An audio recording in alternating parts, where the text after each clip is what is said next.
Right now there's a number attached to every national soccer team on Earth. One number. And that number decides who your country plays at the World Cup, who gets an easy road to the final, and who gets thrown into a group of death. Most fans have no idea how this number is calculated. They just see Argentina number 1 or USA number 14 and shrug. But this ranking is quietly one of the most powerful forces in international soccer. It shapes World Cup draws. It shapes qualifying paths. It's decided entire nations' World Cup fates before a ball is even kicked. So how does a single number capture the strength of an entire national team? Let's break it down fast. Section 1. The big idea. Here's the simple version. Every national team starts with a certain number of points. When you win a game, you gain points. When you lose, you drop points. String together enough wins against good teams and you rise. Simple, right? In theory, yes. In practice, it gets a lot more interesting. Section 2. It's not just wins and losses. This isn't like your fantasy football league where a win is a win. FIFA uses something called the ELO rating system. It's the same math chess players have used for decades to rank each other. The whole point of ELO is this: beating a good team should mean more than beating a bad team. Beat Brazil, you get a nice chunk of points. Beat a team that's never won a World Cup qualifier in its life, you get almost nothing. Makes sense. Nobody wants a ranking system where farming easy wins gets you to number 1. Section 3. The math behind the magic. Here's where it gets interesting. Before every match, FIFA calculates something called an expected result. Basically, based on both teams' current points, the system predicts how the game should go. If you're ranked way higher than your opponent, you're expected to win. If you do win, you gain a small amount of points because, well, you were supposed to. But if a lower-ranked team pulls off an upset, massive point swing, that's your classic David beats Goliath story. And the ranking system rewards it heavily. You know the type of game. Some tiny nation shocks a soccer giant and fans lose their minds. That's not just a fun story. That's a real points explosion for the underdog. Section 4. Not all matches are equal. This sounds simple. It isn't. FIFA also weighs matches based on importance. A World Cup match matters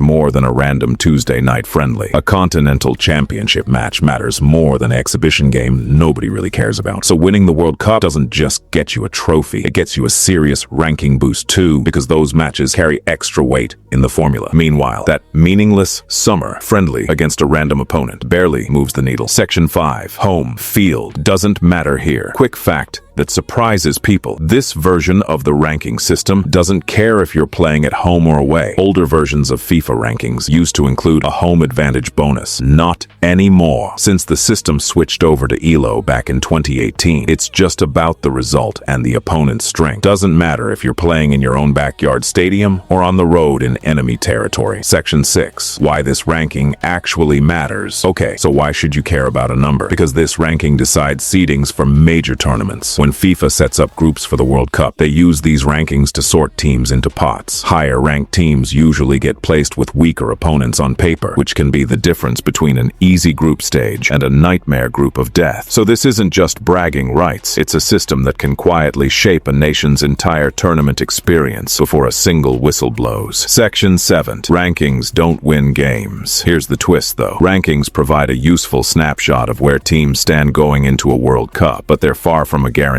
of success. Big name, high-ranked teams get plenty of attention, but tournaments constantly produce surprises from lower-ranked squads. That's the beautiful contradiction of this whole system. The ranking is mathematically rigorous. It's based on real results, real opponents, real weighted formulas. But once the game actually starts, the numbers matter a lot less than what actually happens on the pitch. The wrap-up. So let's go back to that number, the one sitting quietly next to every national team's name. Now you know it's not random. It's not a popularity contest. It's built on wins, losses, opponent strength, and match importance, all run through a math formula borrowed from chess. One-sentence version: FIFA rankings reward you for beating good teams and barely reward you at all for beating bad ones. So here's the question worth sitting with. If the numbers are this precise, why do World Cups keep producing so many upsets? Maybe that's exactly why we watch. If this broke down the rankings in a way that actually made sense, hit subscribe. There's a lot more soccer weirdness where this came from.